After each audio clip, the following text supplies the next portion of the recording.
Somaliland waa Israa'iisha Afrika waxaana kala hadlayaa madaxweynaha Mareykanka muhiimadda ay leedahay inuu si rasmi ah u aqoonsado Somaliland ayuu yiri Dr. Mike Evans oo ah nin 40 sano u soo ururinayay Israa'iil iyo sidoo kale shacabkeeda isla markaasna ka qoray in ka badan 70 bog. Haddaba ninkani run ahaantii uu yahay si aad u ogaato hadalka uu yiri iyo abaalmarinta uu guddoonsiiyay Cabdiraxmaan Ciro waxa ay uga dhignaan karaan bulshada Soomaaliyeed ee midnimada jecel si aynu u ogaano cidda uu yahay cadawgeena rasmiga ah ee Jamhuuriyadda Federaalka ee Soomaaliya.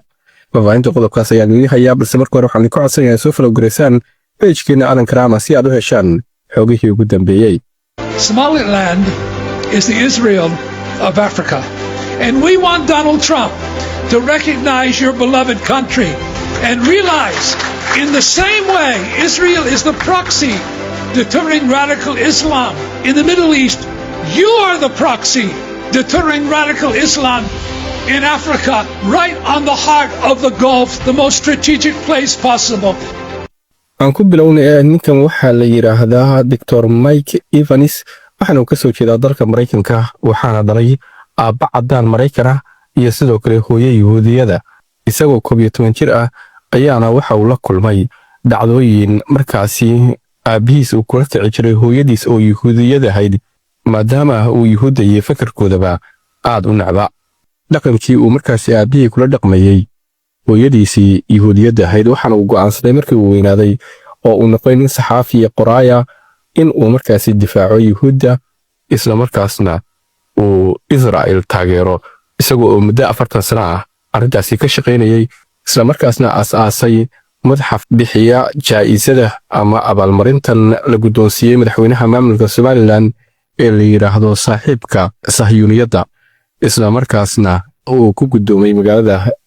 Qudus kadib markuu halkaasi safaarad ka furtay. waxaa kale oo ammaanay oo hadalkiisa ku jirtay marka laga yimaado in uu ku tilmaamay Somaliland inay tahay Israa'iisha Afrika. madaxweynaha maamulka Somaliland oo uu sheegay markasta garab taagan Yahuudda iyo dalkooda inuu yahay isla markaasna ka shaqeynaya xiriir adag oo ay yeesheen labada dhinac. Dr. Mike Evans aan ku sii socono macluumaadkiisa waa nin markaasi da' isla markaasna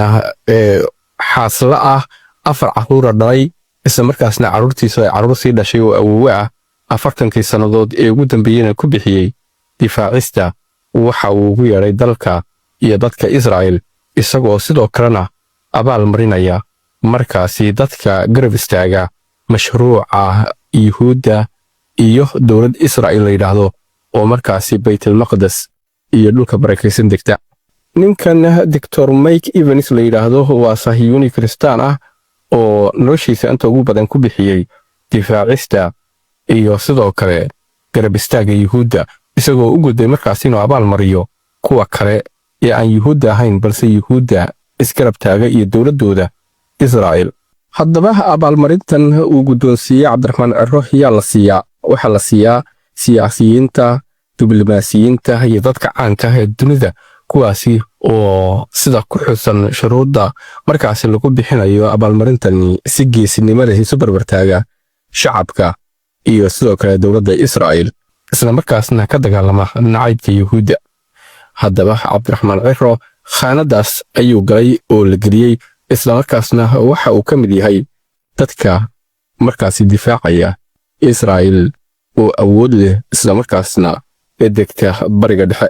Sahyuuniyiinta Kiristaanka ah waxay aaminsan yihiin in Yahuuddu ay yihiin shacabkii Ilaahay doortay isla markaasna loo baahan yahay in lagu celiyo Baytul Maqdis iyo Falastiin halkaas ay ka dhisaan dowlad xoog leh kadibna ay ka taagaan haykalkii Nabi Sulaymaan. waxaana ay aaminsan yihiin in markaasi kadib oo Ciise oo ay aaminsan yihiin inuu Ilaahay yahay uu soo noqon doono isla markaasna dunida uu xukumi doono 1000 sano oo barwaaqa. haddaba ninka hadalkan sheegaya isla markaasna fariinta u diray madaxweynaha Mareykanka Somaliland ku tilmaamaya Israa'iisha Afrika waa ninka noocaas uu yahay backgroundkiisa taariikhdiisa nololeed oo dhan isla markaasna ku bixiyay difaacista iyo abaalmarinta kuwa difaaca ama la difaaca mashruuca gumaystaha Israa'iil. haddaba sidee ayaad u aragtaa in ninka noocaasi uu abaal mariyay Cabdiraxmaan Ciro ku ammaanay inuu ka mid yahay kuwa difaacaha ee iskarab taagay yuhuudda iyo dowladda Israa'iil